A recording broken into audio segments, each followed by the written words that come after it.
Hi friends, welcome to Visakha TV. ఈరోజు video most popular Indian sweet and చాలా మందికి favourite అయిన carrot halwa.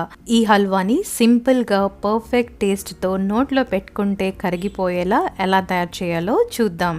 Let's start. Base మందంగా ఉండే ఒక బౌల్ని పెట్టుకొని అందులో 3 to 4 టేబుల్ స్పూన్ నెయ్యిని వేసుకోండి. నెయ్యి కాస్త వేడైన తర్వాత 1 టేబుల్ స్పూన్ జీడిపప్పు పలుకులను వేసి వీటిని బాగా వేయించుకోవాలి. మీడియం ఫ్లేమ్లోనే పెట్టి వీటిని వేయించుకోండి. తర్వాత 1 టేబుల్ స్పూన్ ఎండు ద్రాక్షని వేసి వీటిని కూడా బాగా ఫ్రై చేసుకోవాలి. ఈ రెండు బాగా ఫ్రై అయిన తర్వాత ఇంకో బౌల్లోకి తీసి పక్కన పెట్టుకోండి. ఇప్పుడు అదే నెయ్యిలో 500 గ్రాముల క్యారెట్ తురుముని యాడ్ చేసుకోండి. మీరు క్యారెట్ తురుముకోవటానికి ఇబ్బందిగా ఉంటే క్యారెట్ని చిన్న చిన్న పీసెస్గా కట్ చేసి మిక్సీలో కోర్స్గా గ్రైండ్ చేసుకోండి. కానీ క్యారెట్ని తురుముకొని వేస్తే టెక్స్చర్ కానీ టేస్ట్ కానీ చాలా చాలా బాగుంటుంది. ఇప్పుడు మీడియం ఫ్లేమ్లో క్యారెట్ కలర్ చేంజ్ అయ్యి మంచి వాసన వచ్చేంత వరకు ఇలా గరిటెతో కలుపుతూనే ఉండాలి, లేదంటే క్యారెట్ అడుగంటిపోతుంది. క్యారెట్ కలర్ చేంజ్ అయ్యి మంచి వాసన వచ్చేంత వరకు ఫ్రై చేసుకున్న తర్వాత ఇప్పుడు 1/2 లీటరు కాచి చల్లార్చిన పాలని యాడ్ చేసుకోవాలి. మీగడతో ఉన్న పాలను కూడా యాడ్ చేసుకోవచ్చు.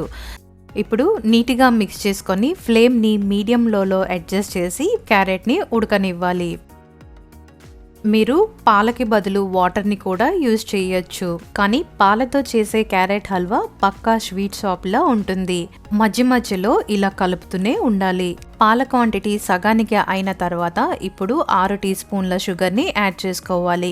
మీరు షుగర్ మీ రుచికి తగ్గ అడ్జస్ట్ చేసుకోండి. నేను కాస్త తక్కువగానే షుగర్ని యాడ్ చేస్తున్నాను. ఇప్పుడు ఇంకొకసారి నీట్గా మిక్స్ చేసుకొని ఇప్పుడు ఫ్లేమ్ని లోలో అడ్జస్ట్ చేసి కుక్ చేసుకోవాలి. ఇలా హల్వా నీట్గా దగ్గరికి అయ్యేంత వరకు లో ఫ్లేమ్లోనే ప్రిపేర్ చేసుకోండి.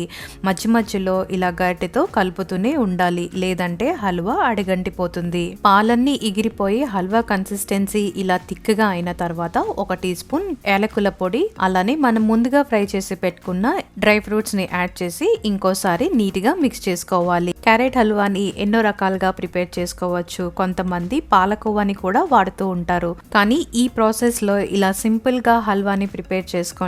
పర్ఫెక్ట్ టేస్ట్ తో చాలా చాలా బాగుంటుంది. ఇప్పుడు స్టవ్ ఆపేసి ఈ హల్వాని హాట్ గా కానీ లేదా చల్లారాక కానీ సర్వ్ చేసుకోవచ్చు. మరి నచ్చింది కదండి ఇలా సింపుల్ ప్రాసెస్లో క్యారెట్ హల్వాని చేసుకోవటం. మీరు కూడా ట్రై చేసి మీ ఫీడ్బ్యాక్ని మాకు కామెంట్స్లో తెలియచేయండి. మా వీడియో మీకు నచ్చినట్టయితే లైక్ చేసి షేర్ చేసి మీ సపోర్ట్ని మాకు తెలియచేయండి.